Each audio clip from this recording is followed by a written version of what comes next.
Dear friends, teure versammelte Freund. Good afternoon, everyone. Thank you all for joining us today. A hartelijken Dank für sein mit uns heint.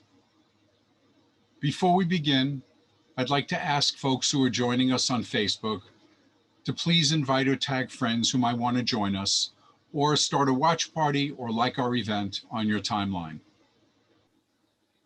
On behalf of our sponsoring organizations, the Congress for Jewish Culture, Friends of the Bund, Jewish Labor Committee, Worker Circle, and YIVO, and this year we are pleased to welcome as co-sponsors for our virtual gathering, the California Institute for Yiddish Culture and Language, and the Montreal Worker Circle.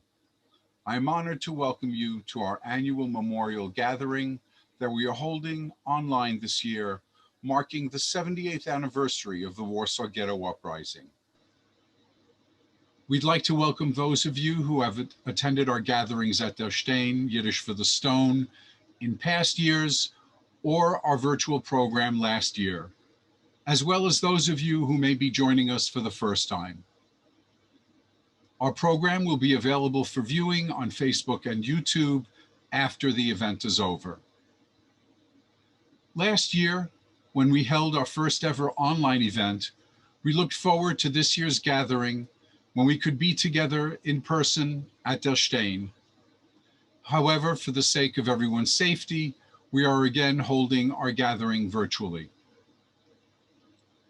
There are numerous dates on which people commemorate those that died and those that survived der Hulben, Yiddish for the Holocaust. But we choose to gather every year on April 19th, because that is the date when the Warsaw Ghetto Uprising began.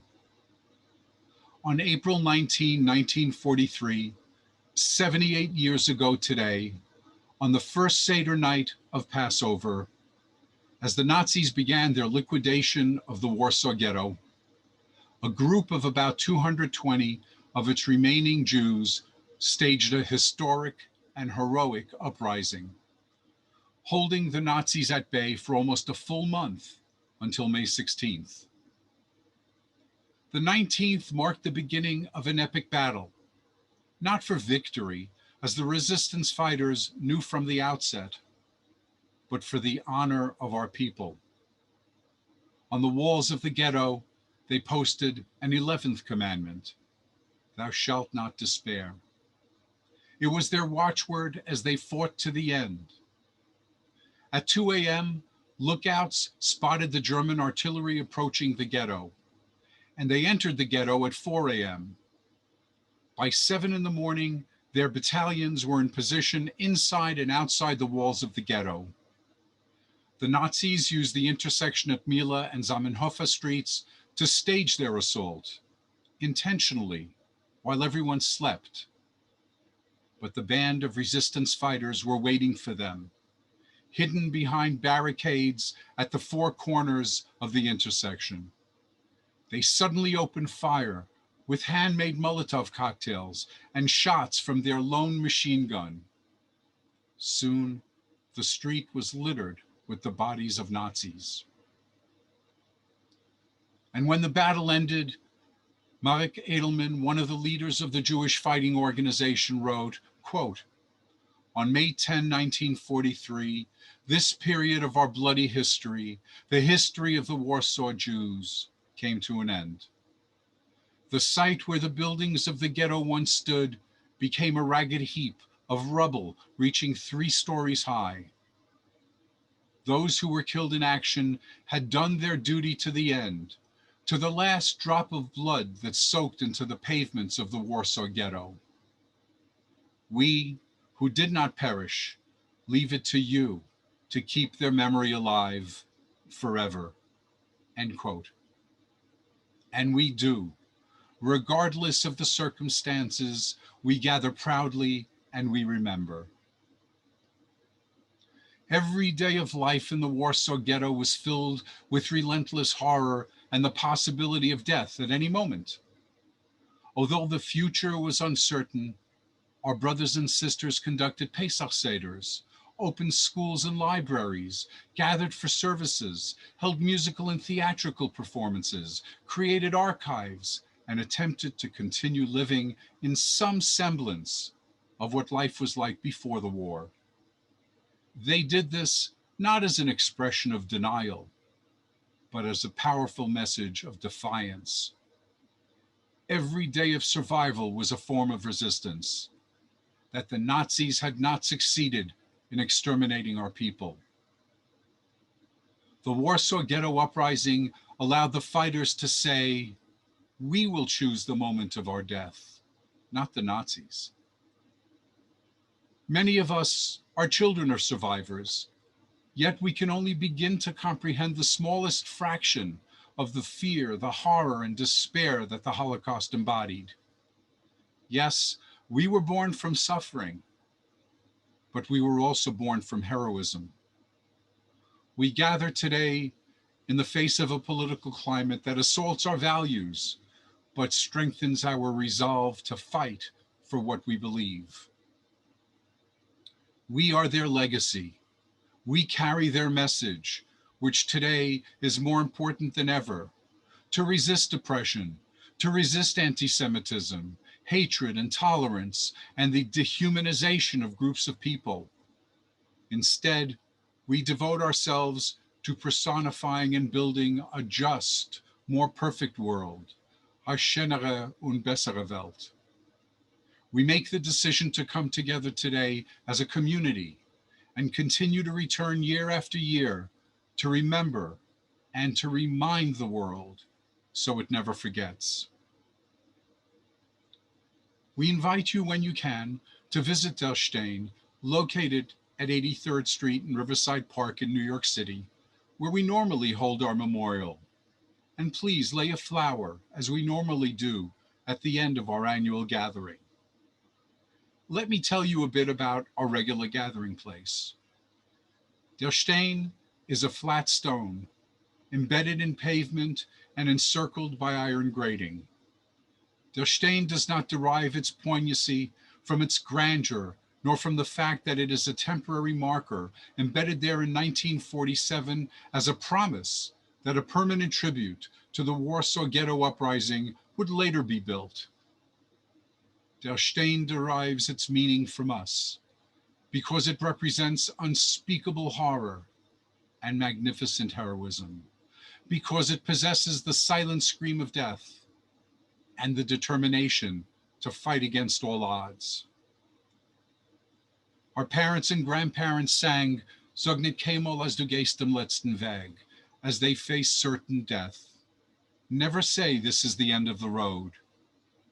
And indeed, we are here because our journey has not ended. Our journey does not end until every person knows the story and the lessons of the Holocaust. Our journey does not end because their fight is our fight. Our journey does not end because the hatred that sparked the Holocaust continues in so many places. Our journey does not end until every life flourishes in freedom. Wir seien da, noch einmal und noch einmal, again and again, Dol Vidal, generation to generation. This is our legacy. May the invincible soul of those who perished and those who survived inspire us to be compassionate and to have the wisdom to find peace within and build peace with others. The price of freedom is far less dear than the price of forsaking it. Long live their blessed memories. Kavod Zayiron Denk. We welcome as our first speaker, Dr. Samuel Kassow. Dr. Kassow is professor of history at Trinity College, whose book, Who Will Write Our History, was adapted into a film by the same name. The book tells of Emanuel Ringelblum's heroic effort to preserve the history of the Holocaust while living in the Warsaw Ghetto.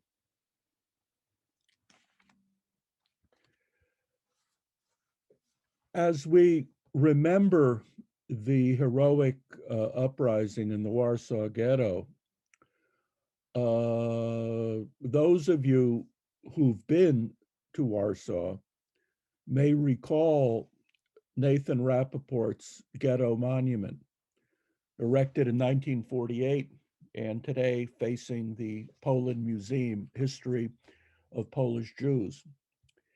If you look closely at that ghetto monument, you notice that on one side, you have heroic fighters with guns facing the enemy.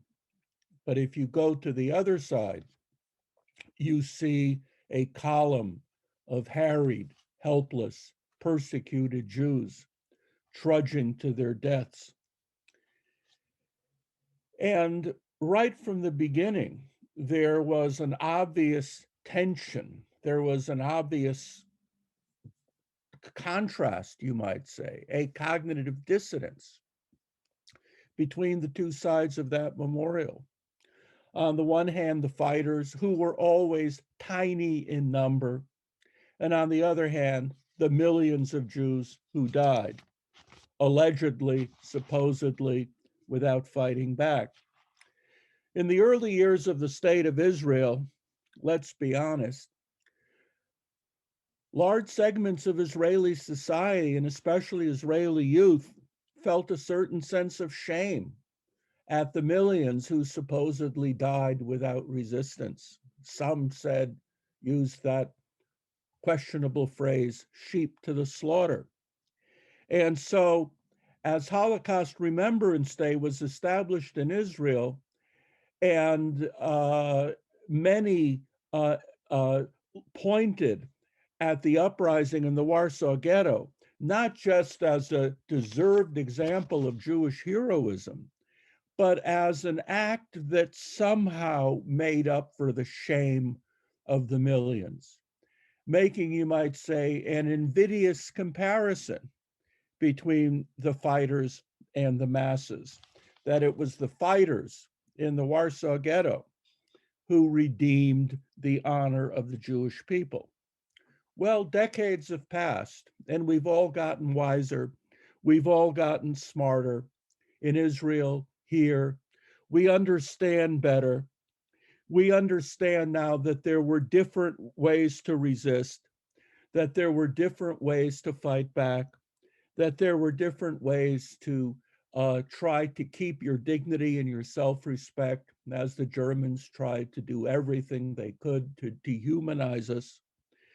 I'll never forget a story that my mother told me about an incident in the ghetto that she was in a little town near Vilna, where the partisans in the nearby forests asked a physician to leave the ghetto and join them. They needed a doctor.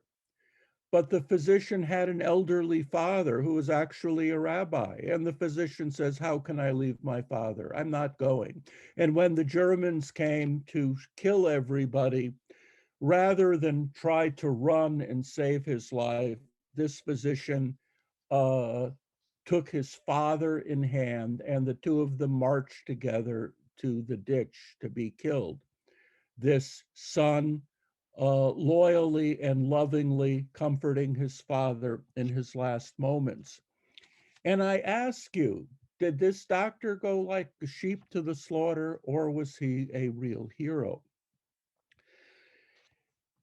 One of the unique characteristics of the Warsaw Ghetto Uprising is that it was defined not just by the 750 fighters, it was defined by the 40 or 50,000 civilians. What's amazing about the Warsaw Ghetto Uprising is not the decision to fight back, because you had that in the Vilna Ghetto and in the Białystok Ghetto. What's amazing about the Warsaw Ghetto Uprising is that unlike Vilna or Białystok, where the Jewish civilians did not support the idea of an armed uprising and did not support the fighters, in the Warsaw Ghetto, you had massive support. And that massive support was epitomized in the fact that ordinary Jews built more than 750 bunkers As the research of Javi Dreyfus shows, this was the defining factor of the Warsaw Ghetto Uprising. Those bunkers that made it possible to hold out not just for one day, but for 30 days. So the Warsaw Ghetto Uprising was not just an uprising of the few, it was an uprising of the entire Jewish community in Warsaw that was left. And so we should remember them. And we should also remember all the fighters. Certainly the Bund. The Bund did more than any other political party before World War II to defend the honor of Polish Jewry, not just in words, but in deeds. And in the Warsaw Ghetto, the Bund was able to do more than any other Jewish group to establish contacts with the Polish underground. And let's remember the heroes of the Bund, Marek Edelman, Michal Klepfish, Abrasha Blum, and others. Let's also remember the heroic kids in the Zionist youth movements, the Hashomer Hatzair, Dror, Akiba, Gordonia. Remember their idealism. Remember that it was they who first organized the Jewish Fighting Organization. Let's not forget the revisionists in the ZW, people like Pavel Frankel and Leon Rodel, and the heroic fight that they waged on Muranovska 7. All of these fighters deserve to be remembered, along with the tens of thousands of Jews who perished during that terrible time.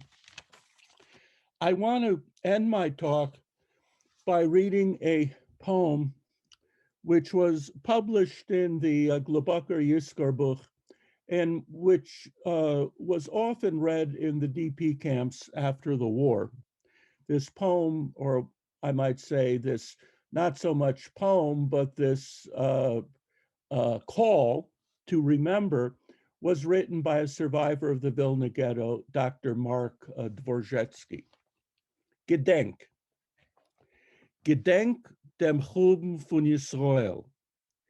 Gedenk dem Kampf und dem Umkum und lern von seiner Lehre. Und soll der Sekorn von dem Chuben sein Salz in dein Breit und soll herein in dein Blut, in dein Fleisch und Bein. Verkritz die Zähne und gedenk. Und wenn du esst, gedenk. Und wenn du trinkst, gedenk. Und wenn du hörst ein Lied, gedenk. Und wenn es scheint die Sonne, gedenk. Und wenn es kommt die Nacht, gedenk. Und das Stub, als du's Buien, brech in ihrer Wand, bekte sollst du mit sein für deine Augen, dem Chuben Beis Yisrael.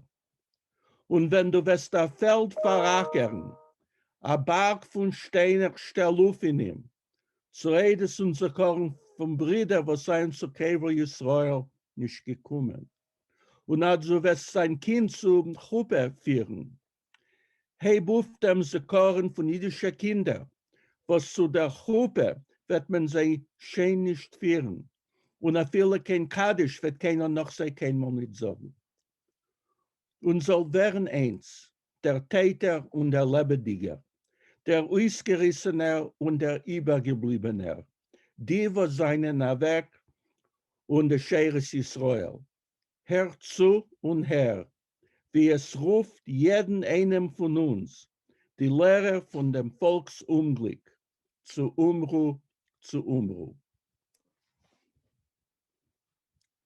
And now we welcome our friend Daniel Kahn, a brilliant singer, songwriter, and klezmer musician whose band, The Painted Bird, is inspired in part by the struggles of Jewish revolutionaries at the turn of the century, and in part by Daniel's intense desire for a better world.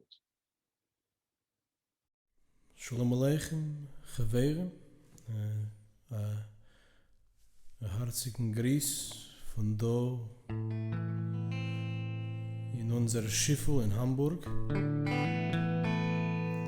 Das ist das erste jiddische Lied, was ich einmal gelernt und gesungen. Und niedergesetzt. Von Avram Reisen.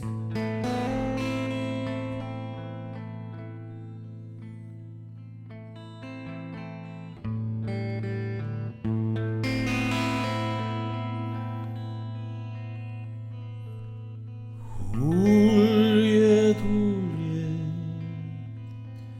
deze winden, frei beherrscht die Welt, brech die Zweigen, warf die Bäume, tut was euch gefällt. Brech die Zweigen, warf die Bäume, euch gefällt. Treibt die Vögel von die Felder und verjuckt sie fort. Die wo's kennen, weit nicht fliehen, tät sie auf Not. Die wo's kennen, weit nicht fliehen, tät sie auf Not. Reißt die Luft von die Häslach, Scheibenbrecher Eis, brennt ein Lichtel, geht's dunkel, lässt mit Sonne Eis. Brennt ein Lichtel, geht's dunkel, lässt mit Sonne.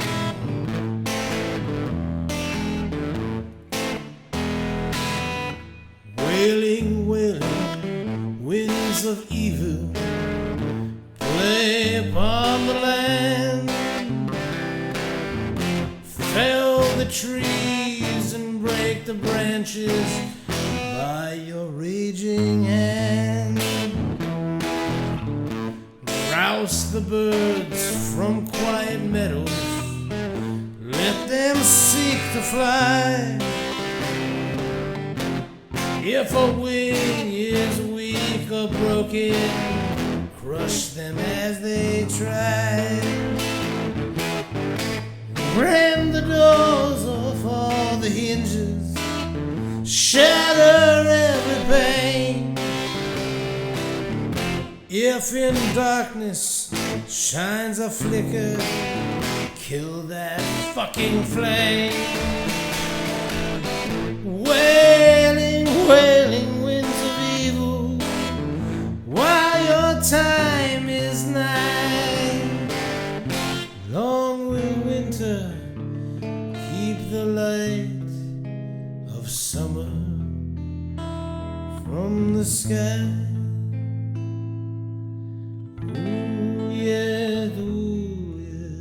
Deze winden, iets is al jaren tijd.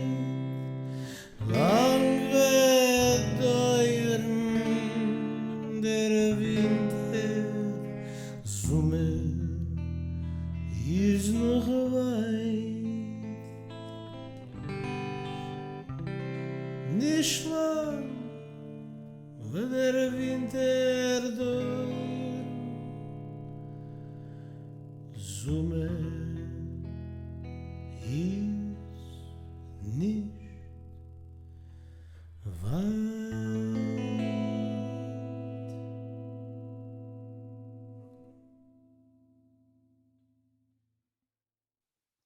Now we ask David Rosenberg to speak to us from London.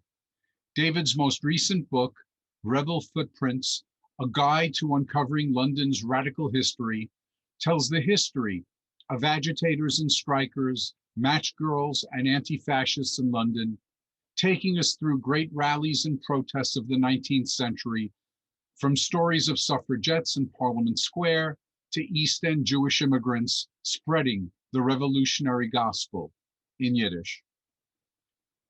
It's David Rosenberg. and I'm speaking to you from London, where I'm active in the Jewish Socialist Group.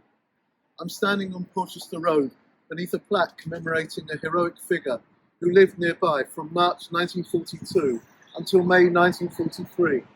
He was a Polish Jewish Bundist, socialist, trade unionist and anti-fascist called Shmuel Ziegelboim.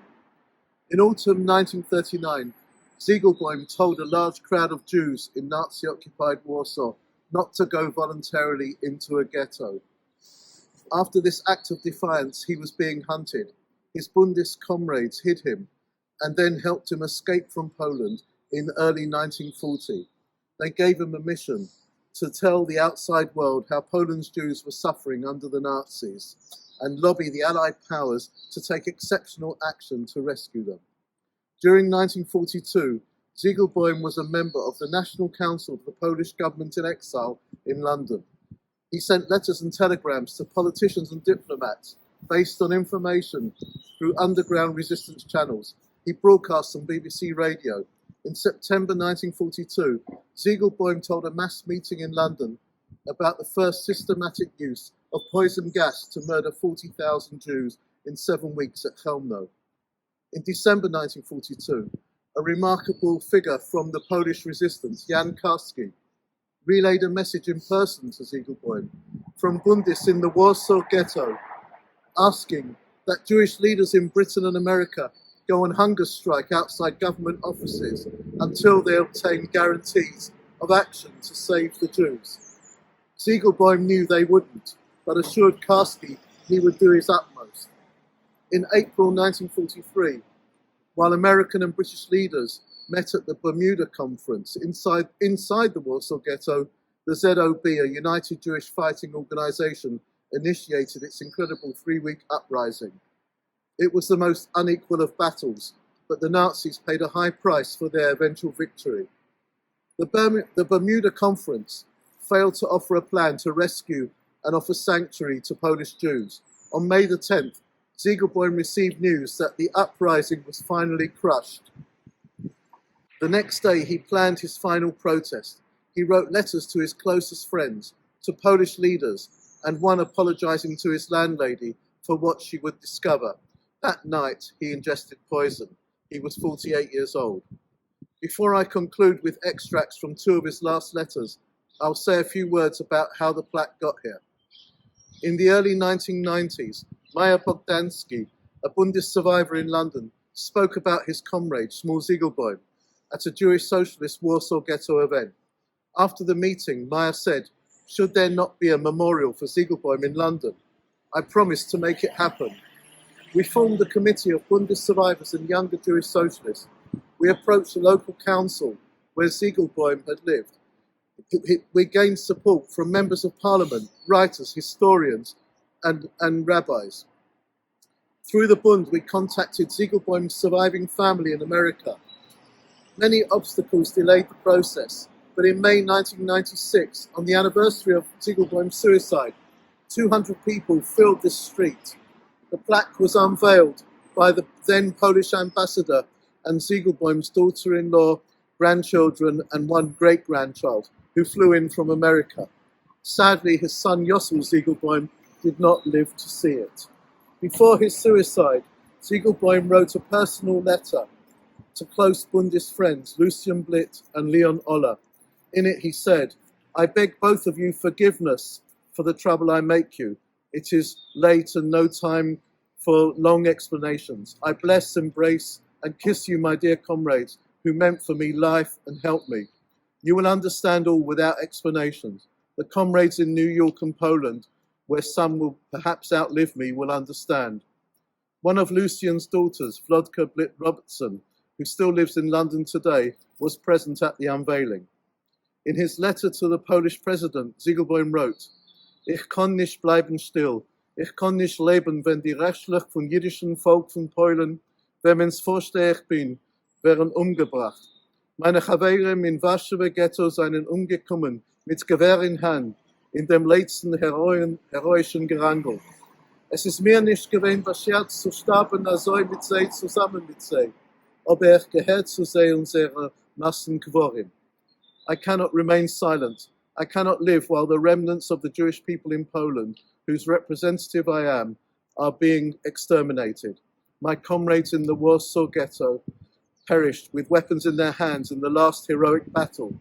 It was not my destiny to die as they did, together with them, but I belong to them and their mass graves. By my death, I wish to make the strongest possible protest against the passivity with which the world is looking on and permitting the extermination of the Jewish people.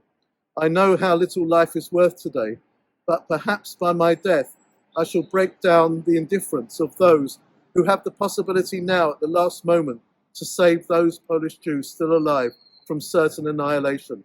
My life belongs to the Jewish people of Poland, and therefore I give it to them.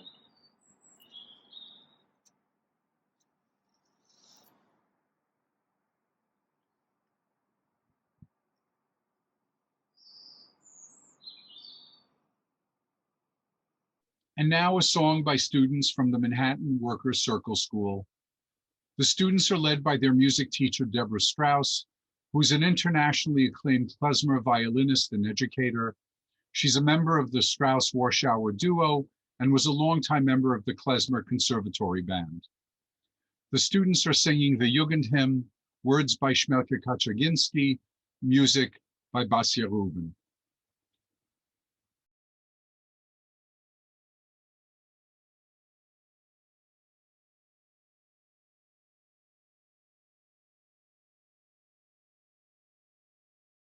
Unser Lied ist bunt mit Freuen, richtet unseren Untergang.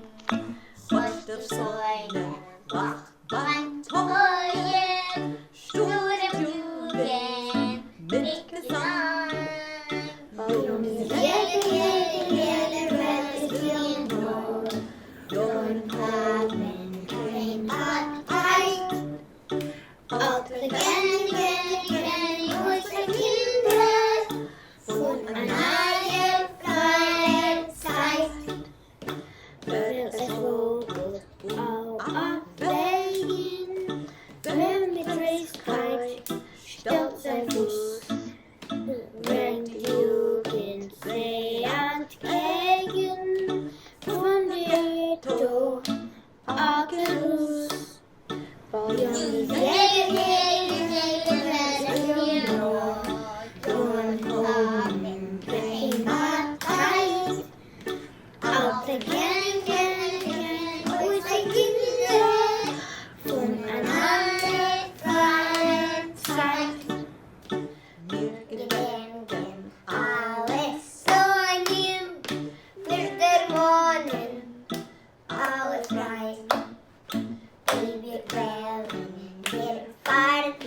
And now Annette Bialik-Harchik and Rivka Ogenfeld will read an excerpt from Lena Jedwab Rosenberg's wartime diary, or in Yiddish, Milchome Togbuch.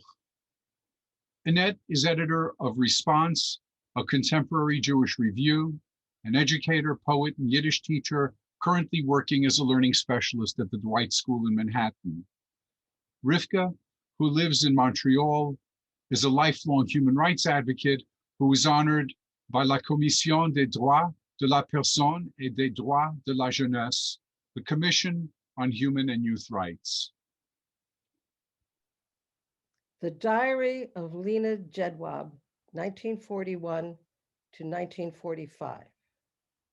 In the summer of 1941, when she was not quite 17, Lena Jedwab left Bialystok, her hometown, for a pioneer camp about 70 miles away. When war broke out, Lena and other children were quickly evacuated, And over the next 4 years, Lena found herself moving further and further away from Bialystok, at one point, almost 2,000 miles. During this time, she kept a Yiddish diary describing her experiences as a young Jewish girl, first placed in a children's home, then working on a collective farm, and finally a student in Moscow. Sie hab ich dann, wenn es ist, geträumt wegen dem, als wir sein so weit von daheim, in a verworfen Städtel, als ich will sein a der Zeugling in a Kinderheim, ein Mitglied von a Kollektiv unbekannte Kinder, eine allein in der Fremd. Nein, mein Heim ist dort, auf jener Seite Front, in mein Bialystok. Da mon mich mein Gessel, die alte Chatte, die Mame. Mama, wo bist du, Azind? Wo seien deine liebe Augen? Mein Heim, das bist du. Da ist Sorele, Moischele, der Papa, meine Chaverim. Wo ist Sorele Davidowski, Moshe, Leike, Zevel, Moischel, Shomke, Chaim, Herschel, Schleume, Njomke. Mein Heim ist mein Schule, meine Lehrer. Mein Heim ist Bialystok. Wednesday, the 8th of October, 1941, 10 o'clock in the morning. Did I ever dream that I would be so far from home in a remote village that I would be the ward of a children's home, part of a collective of children who are strangers to me, all alone in a foreign land? No, my home is there on the other side of the front in Bialystok. I recall my street, the old house, my mother. Mama, where are you now? My home. It's you. It's Sorla, Maishala, Papa, my friends. Where are Sorla Davidovsky, Maisha, Leke, Savi, Moishel, Shumke, Chaim, Herschel, Shloime, Niamke? My home is Bialystok. Friday, the 28th of November, 1941, 11 in the morning during a class on Darwinism. It's half a year already in which I haven't seen a Yiddish book, newspaper, or journal. I long for Yiddish literature, to see Yiddish in print. It seems to me that I've already forgotten the literary language. At times I have to struggle to translate an easily understood Russian word into Yiddish. How annoying that is. The thought that I may have to spend long years in this environment, that I'll forget Yiddish more and more, makes me very sad. Monday, the 26th of January, 1942. I am living very far from home, through a war that has brought grief to everyone. Thousands of people are killed at the front. Thousands are tortured to death by the brown murderers. A terrible hunger holds sway. In Leningrad, they've already eaten all the cats and dogs. They get 125 grams of bread a day, no fats or grains at all. Things are no better in other cities. There are rages of famine like the one in 1927. This after 8 months of war. What awaits us next? Later that day. Bela is a person of good character. After all, she also grew up with a Jewish background, studied in Yiddish school. She is the first to join me in a Yiddish song. Today we burst into song together. My imprisoned spirit was freed. Right away I felt happy. I was reminded of an evening in our Yiddish gymnasium, May Day, 1941. Now I realize how good I feel in my own environment. The traditions and special qualities make me happy. I noticed the same trait in all the kids from the Yiddish schools. The Yiddish songs loosened our tongues and warmed our hearts. Sunday, the 12th of April, 1942. I found Yitzhak Leibush Peretz's short stories in Russian. I was overjoyed. I read it aloud for the girls. I felt so proud. The work is so familiar, so close to me. Though in Russian, I feel it in Yiddish, and I even tried to read it directly in Yiddish. It turned out pretty well. Now, where can I find a Yiddish book? I so long for the spiritual nourishment. Lena's 18th birthday, Sunday, the 29th of November, 1942, 9:30 in the morning. By law, I am no longer a minor. I am responsible for my actions. It is no longer my parents. If I lived in normal, peaceful circumstances, surrounded by my family, I might perhaps face different duties and prospects. But what is the point of contemplating what might have been under those circumstances?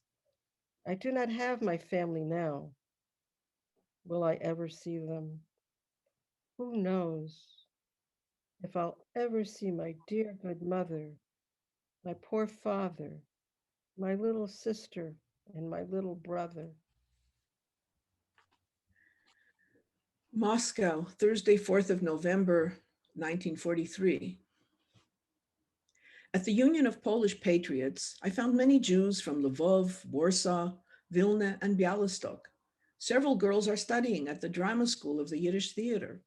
I once dreamed about the drama school, but now the question is much less relevant. But I absolutely must make some connection with Yiddish culture. Michoils will soon be arriving from America. Maybe it will be possible to set up a Yiddish culture center. Maybe I'd find something there that's familiar, intimate. I've already forgotten some of my Yiddish. What have I learned? Very little, except perhaps a bit of practical life. Saturday, the 12th of August, 1944. A sharp pain has pierced my innermost being. 15 days have passed since my numerous letters and cards went off to Bialystok after the liberation of the city. With tense nerves, I wait for an answer, for a couple of lines, at least a couple of words. Meanwhile, there reigns an oppressive silence like that in a cemetery.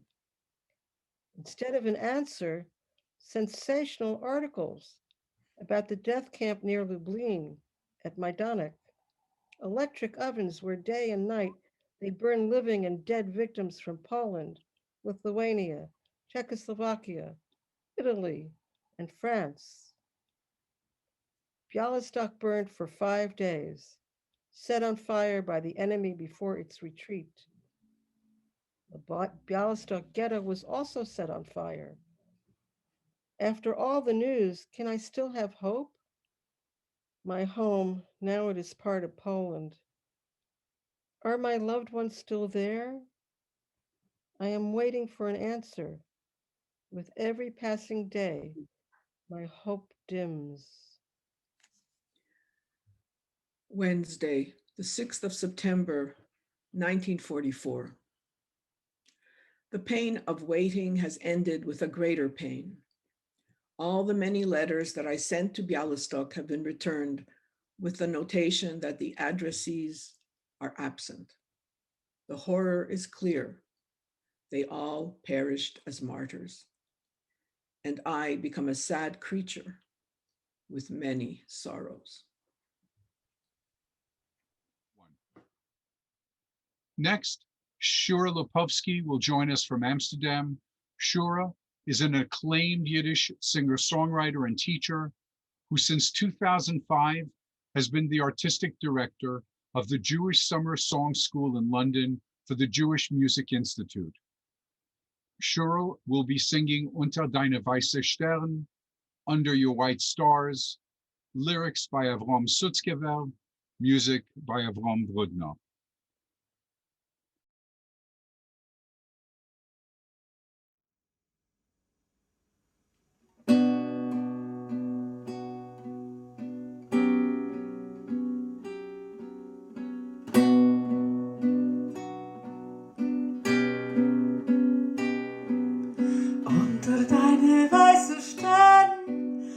zu mir dein weiße Hand. Meine Werte seinen Tränen wie der Lulu in deiner Hand. Sehst du, sehr finkel in mein kellerlichen Blick und ich hab gar nicht kein Winkel, sie zu schenken dir zurück und ich hab gar nicht kein Winkel, sie zu schenken dir zurück.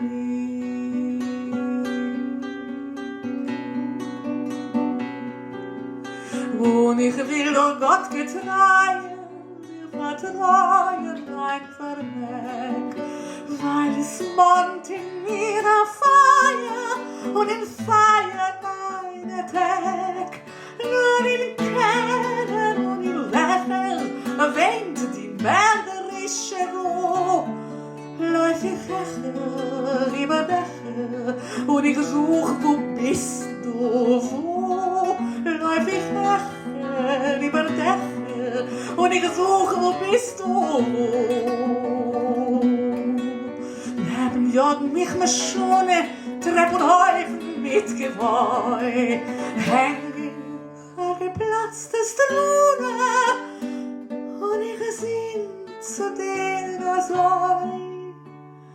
Unter deine weiße Stern streck zu mir deine weiße Hand. Meine Werte seinen Tränen will ruhen in deine Hand.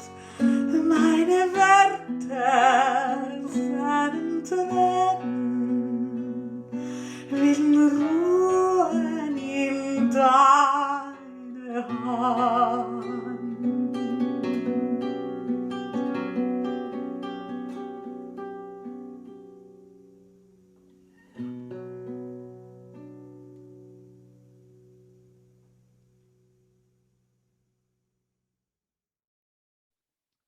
Our next speaker is Hinda Ina Burston from Melbourne.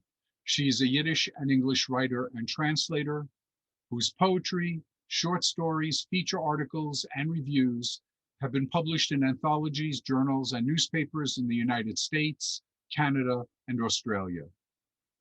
Her work has also been widely performed in Australia and abroad. Hinda is also a researcher of Yiddish literature with a focus on Yiddish women poets and is currently compiling, editing, and translating a book of Yiddish children's poetry. Jedes Jahr in verschiedene Kehiles über der Welt kommen wir sich zu neu dem 19. April zu gedenken und abgeben Covid, die Helden von Warschauer Ghettoaufstand und von allen Formen Widerstand gegen der nazischer Reziche. An ausgehungert, verspart, gepeinigt Volk, ohne Mitteln und kiemat ohne Gewehr, hat sich gestellt entgegen am mächtigen und brutalen Zäune. Jeden haben gekämpft, bis zum letzten Atem. Die Nazis haben verwundet, aber nicht ausgehagert unser Mameloschen, unser Kultur und unser Volk.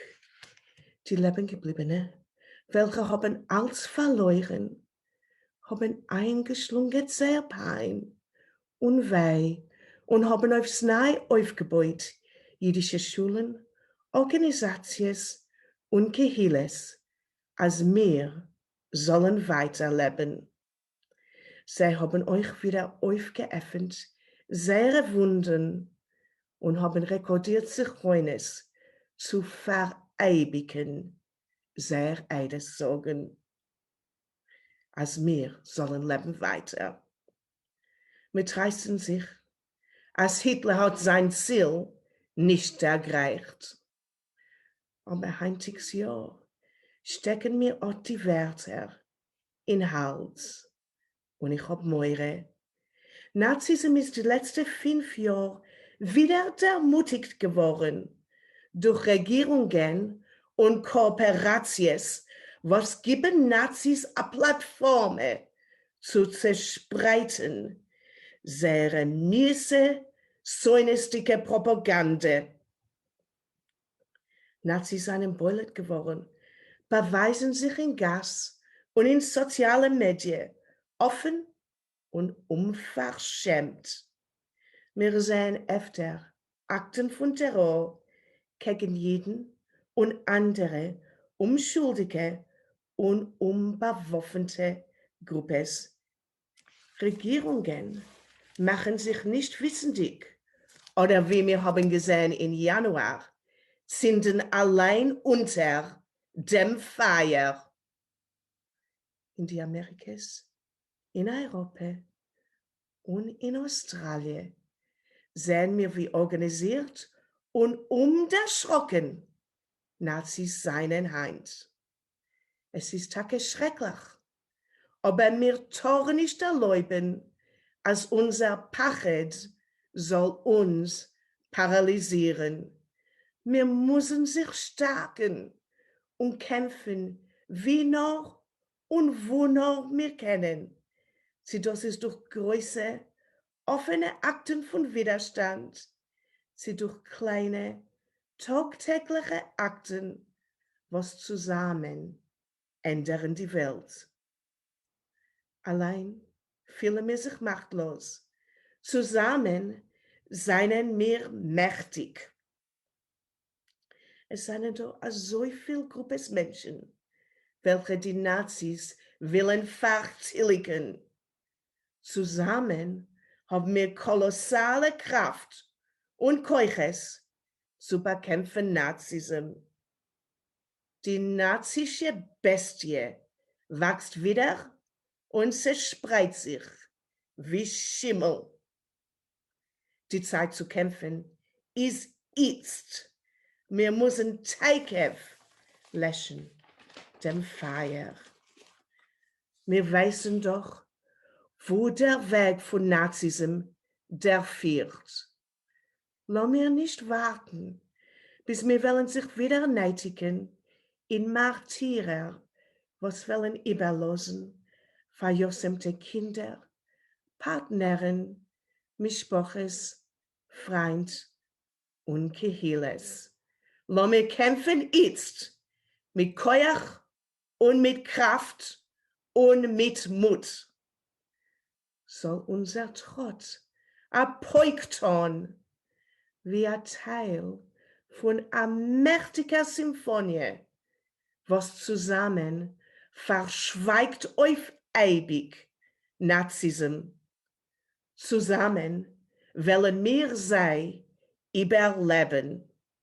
Zusammen können wir ersticken Nazism. Das wird sein der beste Eufen von abgeben Covid, unsere Ermordete und unsere Lebengebliebene. Covid sehr Andenk. And now a song from Shifi Lasako. Shifi has sung with choirs and is a featured soloist at Lincoln Center, Yiddish Theater Productions on Broadway, and is currently a soloist with the Peace of Heart Choir, who perform in underserved communities throughout the 5 boroughs. Shifi is singing Svetzich von Spiegel, lyrics by Kasriel Boydal and music by Yankel Trupiansky. Wie schwer es ist zu kleben vorbei als ein Winter, verloren den Schmattes und Kält.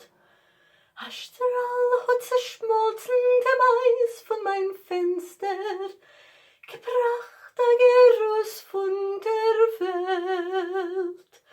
A Welt hat zerblüht sich mit weißigen Zwiet und Vögel haben gezwischert ein Lied.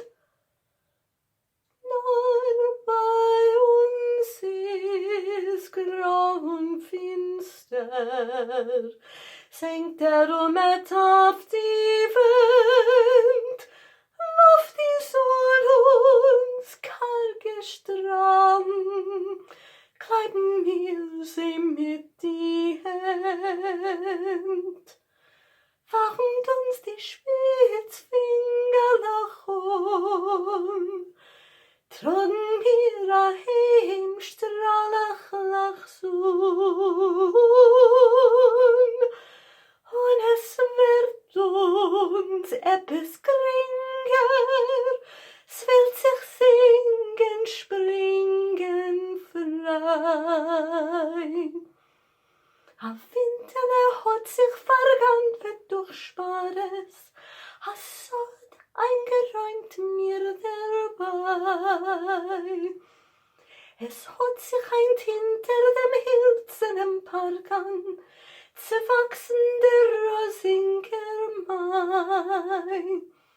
Und Winterle sagt, dass die Gräser grün, sie schicken mir Grüßen und rufen ein. Nur bei uns ist grau und finster, senkt mit auf die Wind, auf die Sonne uns karge Strand, kleiben mir sie mit die Hand. Warnt uns die Spitzfinger nach um, tragen wir heim strahlach sun,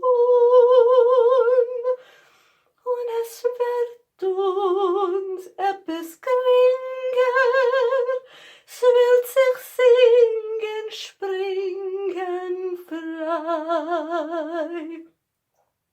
A weg ist der Tate in Stadt auf der Arbeit, muss so weit nebach gehen. Wird mir heimբringen a frischen Zweigel, mit Blätterlach grün in Geschehen.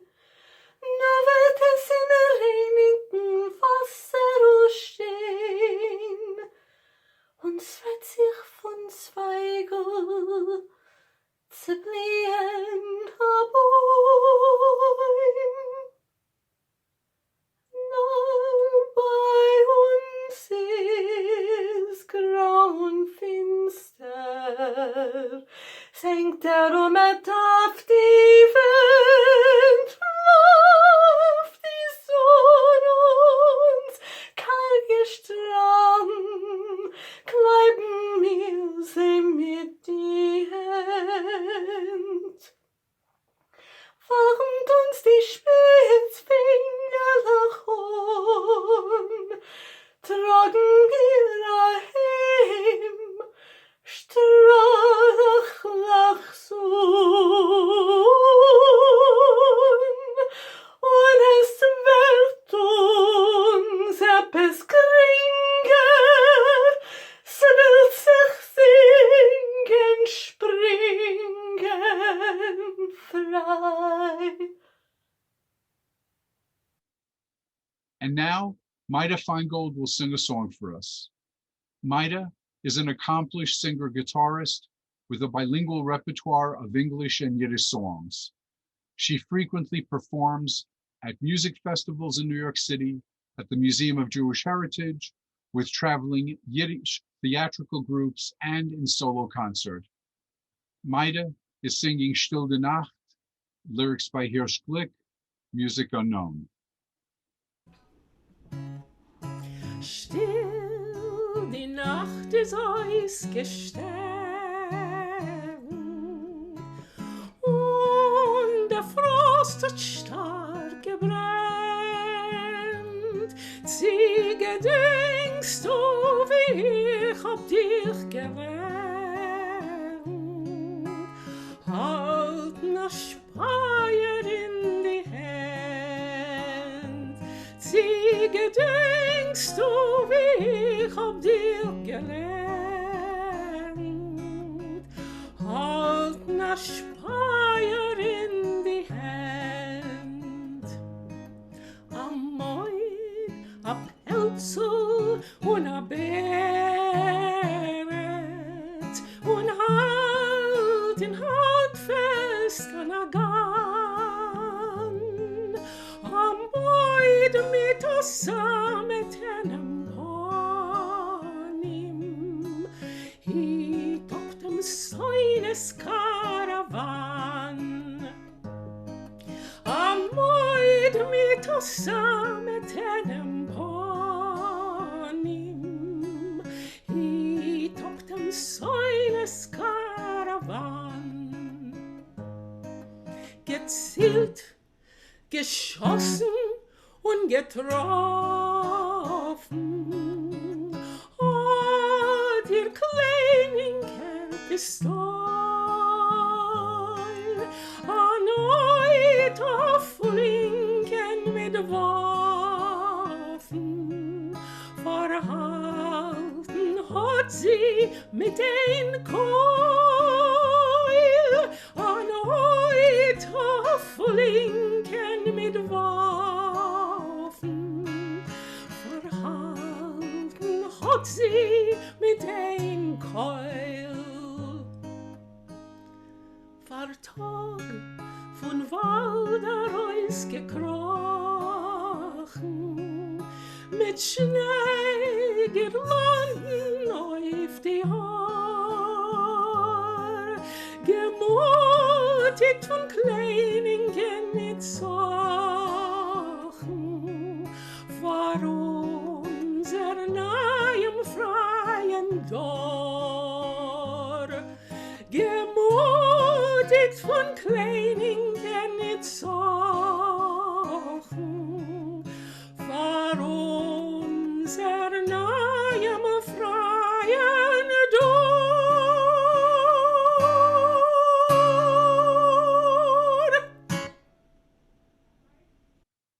And now Dr. Lily Kashensky Baxter will give her address from Atlanta.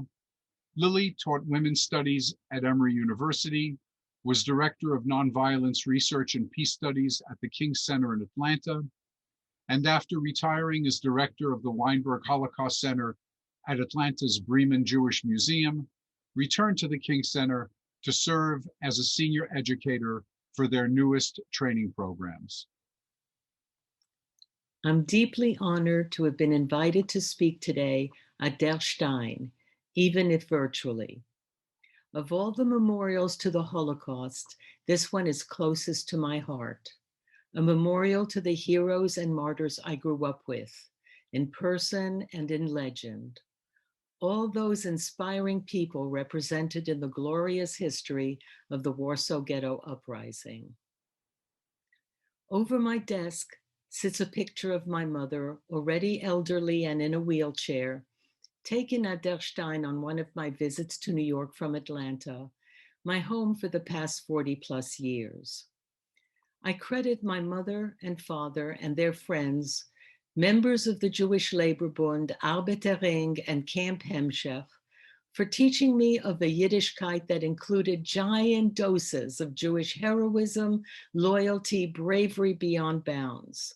Truly, a pageant of extraordinary people and a community to aspire to. In Atlanta, too, I came to know a similar community through my work with the Martin Luther King Jr. Center for Nonviolent Social Change. I worked with and learned from the heroes of the civil rights movement, like Coretta Scott King, John Lewis, Dorothy Cotton, James Orange, Andy Young, Ella Mae Brayboy, C.T. Vivian, and so many others equally important, but lesser known. To me, they are as vivid and influential in my life as Hirsch Glick, Vlatko Mead, Michal Klepfish, Vitka Kempfner, Monia Glaser, Baruch und Heike Spiegel, Jacob Chelomensky, and Marek Edelman. These names too can go on and on, the heroes I grew up with of the Jewish socialist resistance in Poland. So today I'd like to make some comparisons between these two distinct communities and their seemingly divergent ideals and teachings. One existed in Eastern Europe during the first half of the 20th century, and the other existed in post-World War II United States. An ocean, distinct cultures, and decades apart. Yet, what I quickly realized in thinking through today's remarks is how much these two communities actually have in common. What I grew up knowing as a bessere und schönere Welt, a better, more beautiful world, holds the same charged meaning as does the beloved community, one of the most inspiring and enduring goals of the civil rights movement. In both, people of every race, age, class, ethnicity, religion, faith system, sexual orientation, and nation live in peace, harmony, and plenty. This expansive universalist vision was the lodestar of both movements, despite the persecution and oppression suffered by their people. Yet, existing alongside this global vision, each group was also a great champion of its own people, founded as a liberation movement for self-defense and self-betterment. So each group not only saw itself as part of a global movement, the Jewish left against fascism and anti-Semitism, and the civil rights movement against white supremacy and racism, but each also saw its function as advancing and uplifting the very nation wherein it resided and within which it was being persecuted. The Bund in its philosophy of Doigkeit, and the Southern Christian Leadership Conference in its goal of redeeming the soul of America. I find it thought-provoking that each of these communities positioned itself in opposition to two other popular movements of the 19th and 20th century. One to the Back to Africa movement of Marcus Garvey, and the other to the Zionist movement of the Jewish diaspora. Now for some differences. The King movement was deeply religious and the Bund profoundly secular. Yet, remembering the socialist fervor of my parents and their friends, their idealism and trust in the generosity of humankind, I'm led to a broader classification than religion to define this idealism, and use the word faith to describe what each community held most dear. Faith as providing whatever holds the greatest meaning in one's life. What James Fowler, originator of faith development theory and my advisor at Emory, would have defined as faith. I'm thinking of Abraham Joshua Heschel's observation in his book, The Earth is the Lord's, the Inner World of the Jew in East Europe, when he writes that the passion and fervor of the Hasidim was channeled by its secular sons and daughters into the passion and fervor of political action. This was certainly true of my father, Marcus Kschensky. For is not the partisan hymn, Wir seinen da, like we shall overcome, an unqualified pledge to never give up? I want to close with a final observation regarding friendship. Elie Wiesel, in his introduction to Vladka Meads On Both Sides of the Wall, marvels not only at the youth of the ghetto fighters, but also at their loyalty and love for one another. He writes, the concept of friendship was never so sanctified as here. One wonders at the heroism of the fidelity of friends, just as one wonders at the heroism of the insurgents. Couldn't that just as easily be said of the students of SNCC and the SCLC who worked with Dr. King? Think of the loyalty and bravery of John Lewis. And let me add to that Dr. King's observation. If you haven't discovered something you're willing to die for, you haven't yet begun to live. How glorious then How awe-inspiring to recognize the capacity to trust and to love presented by both groups. Their radiant intelligence, purpose, and courage. If I have been too one-sided today and not looked very hard at the differences, it's not because when I began thinking about the subject, I didn't try. But today, at our virtual Stein, all I can see is the beauty and aspirations for goodness that this moment reflects. And I can feel compelled to focus on that. Ashenim Dank. We welcome 4 students from the Manhattan Workers Circle School who will be reading the poem Zu a Kind's Portrait, To a Child's Portrait by Katja Maladovsky, first in Yiddish and then in English translation. Here are Ariel Alexander, Naomi Cross, Bernadette Freitstern, and Amanda Rowe.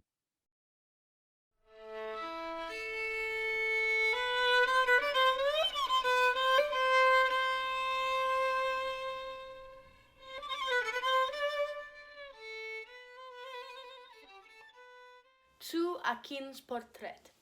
Das Kreisele dein Kleid ist kindisch, ist mild und süß. Die Säckelech auf deine kleine Fies von deine Schickelech die Säulen herausgestellt. Zu unser große, narrische und wilder Welt erschreckt mich die große Pilke lem deine kleine Hand. A Globus der Mond sie mir, a Welt was jammert und was brennt. Erschreckt mich der Feier, was es so nahend zu deiner kleinen Hand. Erschreckt mich die Stadt, wo du wohnst, die gelbe Latte auf dein Mames Kleid, das kreue Schüssel mit Grieß, was du hältst, zu dem die endlich ausgespredt. Es schreibt dein Mame, als du gehst schon und du lagst, glaub ich wieder, als Wunder haben noch nicht ausgefällt und öfter wirst du mit deiner kleinen Tritt uns bringen wieder zu einer lachendiger Welt. To a child's portrait. The little ruffle around her dress is girlish, mild, and sweet. The little socks on your small feet, the soles of your little shoes exposed to our large, foolish, and wild world. I'm frightened by the large ball near your hands. It reminds me of a globe. A world that mourns, a world that burns. I'm frightened by the fire that is so close to your small hands. I'm frightened by the city where you live, the yellow patch on your mother's dress, the gray dish of groats to which your little hands reach out. Your mother writes that you already walk and laugh, and I believe that wonders never end. And maybe with your little steps you'll bring us to a laughing world again.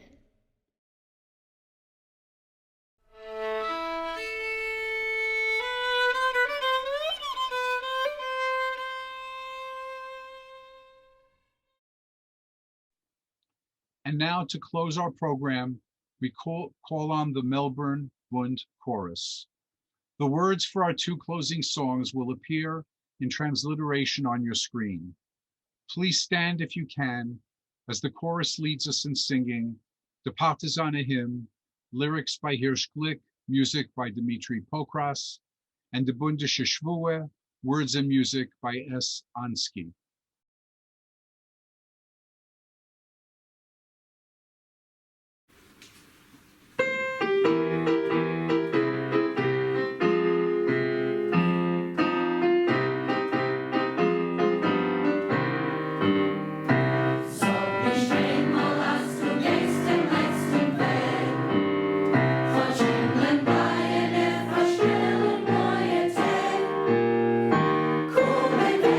Unser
Thank you so much for joining us today.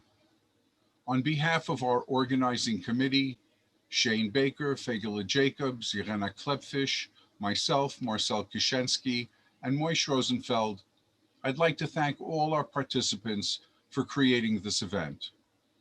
We would also like to thank our sponsoring organizations, the Congress for Jewish Culture, Friends of the Bund, Jewish Labor Committee, Workers' Circle, and YIVO.